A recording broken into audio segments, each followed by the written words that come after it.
All right, good evening, everyone. This is Jason Ellis, and this is your first direct instruction presentation for BSAD 430, Financial Management. Today, I'm not going to be with you guys for too long, but I did want to go over a couple problems that I've seen in your discussion sections, and also that'll kind of help you out with some of the problems that you're going to be working on, later on this week.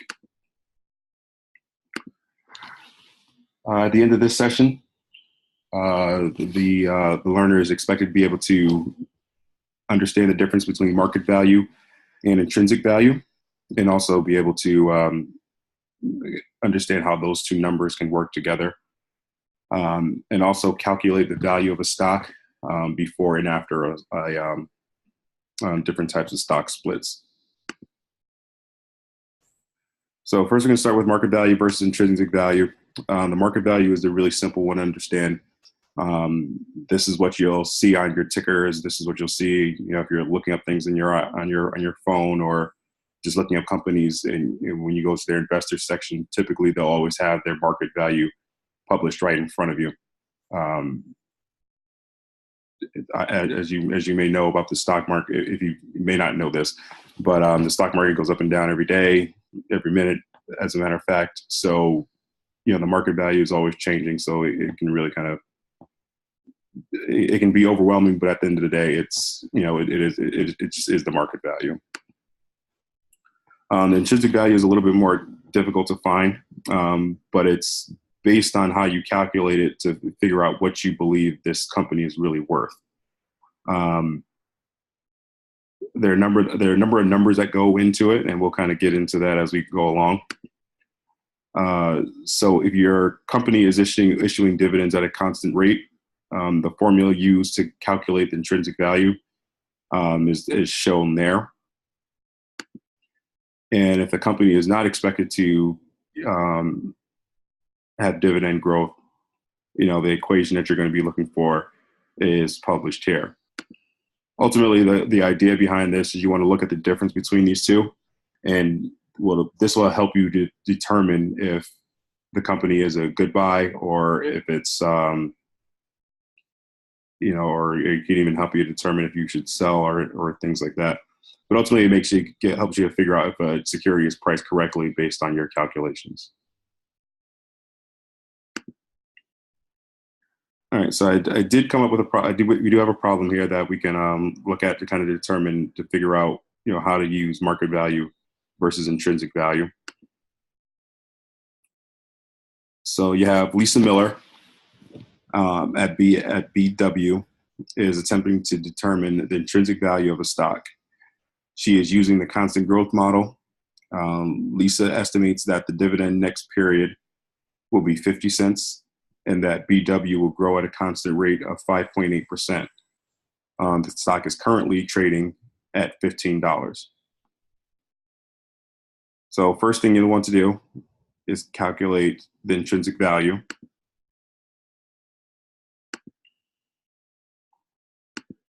Which is going to be, you start with the 50 cents, you start with what you know, and you're going to have that over 10.8 minus 5.8. And what you'll get the intrinsic value of $10. So if your intrinsic value, if you believe that this stock, based on your calculations, is worth $10, if the stock is currently trading at $15, and based on that, this stock is overvalued. Since $15 is obviously more, is a bigger number than the 10.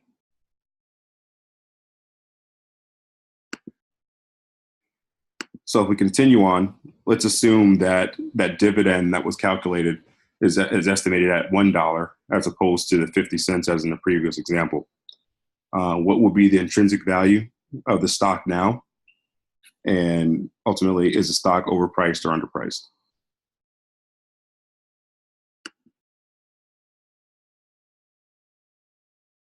Using the exact same formula, we'll see that now the intrinsic value of this stock is worth $20, as opposed to the 10 that was as opposed to 10 as in the previous example. So in this situation, the stock is undervalued, which would represent a buying opportunity for someone that's looking to find growth within this stock.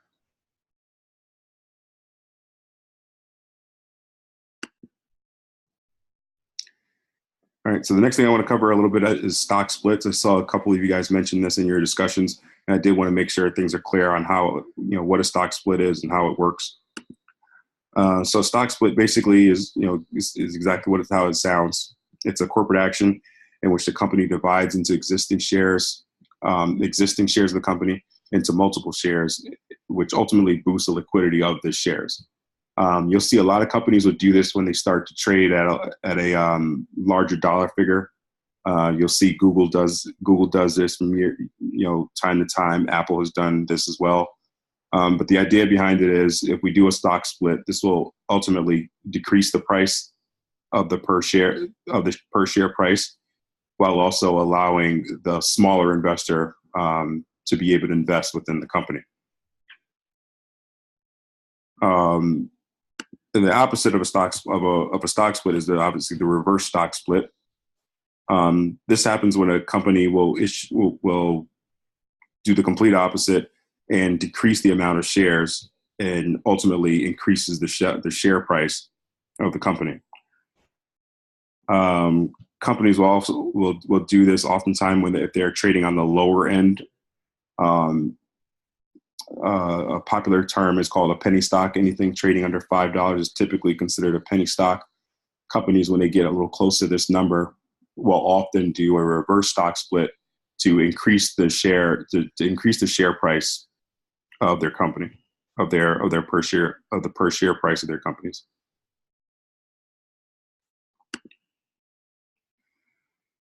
So I do have a problem for you guys here. So shares of Banana Inc.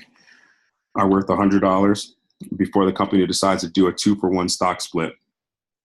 If Amy owns 1,000 shares of the company before the split, how many shares does she now own?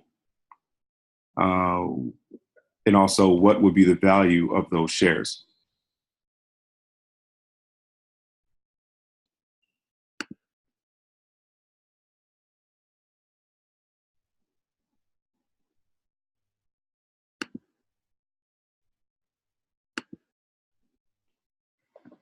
So to do this problem, first thing you're going to want to do is start with, obviously with what you know. You know the company is worth.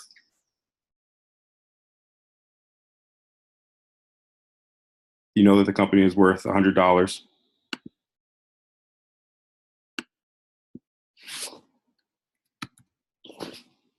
Before the split.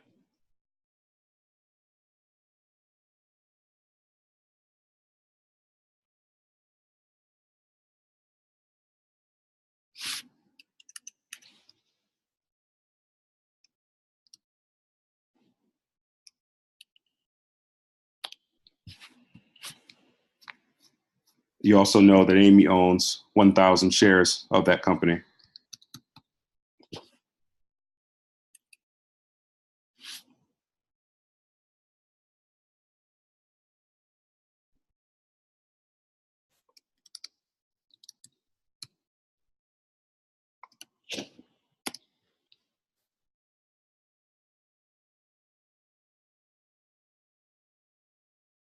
So from there, you know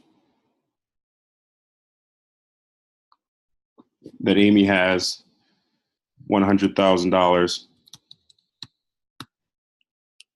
worth of Banana Inc. The important thing to remember with a problem like this is that this particular number is always going to be constant. Although she's going to have more shares, the end value of those shares is still going to be exactly the same. So we do know that they did a 2-for-1 stock split. So she now has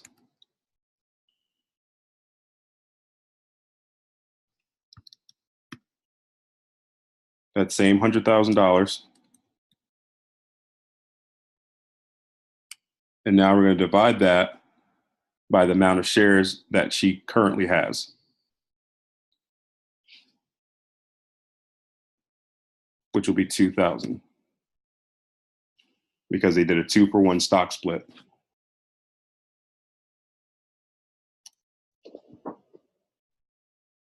From there, we'll know that her per share cost now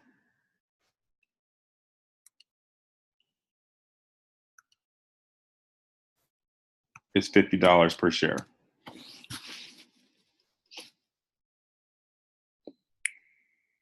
All right, pretty straightforward problem there.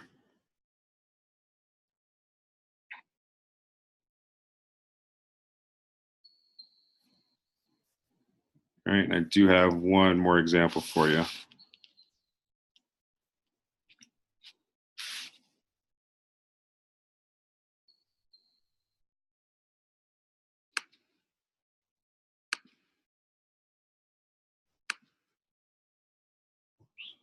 I apologize. Let's get this out of here.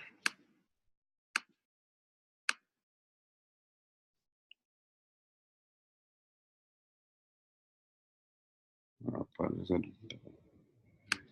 don't know how to get rid of that. All right, so we could just go forward. FaceGram is currently trading in the market at $1,000 per share. The company decides to do a reverse stock split, a 1-for-4 split, to make ownership of the company more accessible for smaller investors. If Jim owned 800 shares of the company before the reverse split, how many shares would he own today? And what are the value of those shares?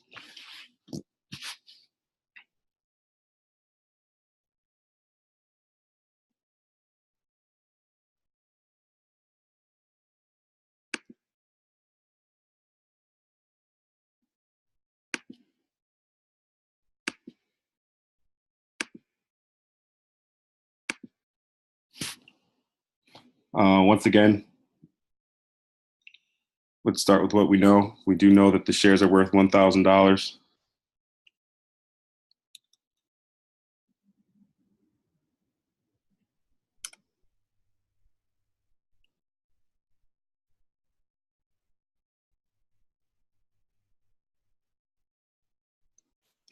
We also know that Jim owns 800 shares of the company.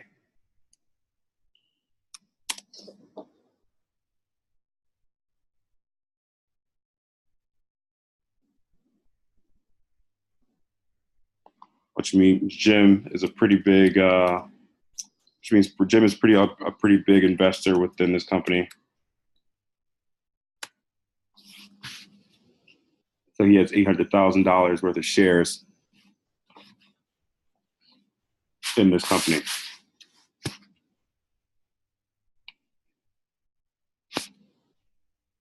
The next thing we know is that there was a 1-for-4 split.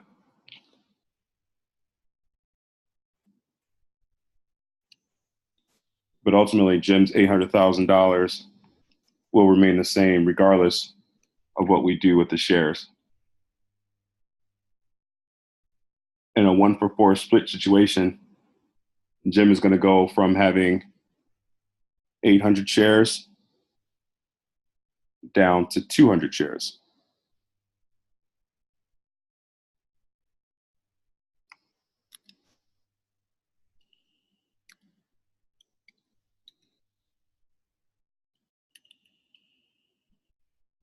So you'll take that 200 shares and divide that by the $800,000 that Jim has.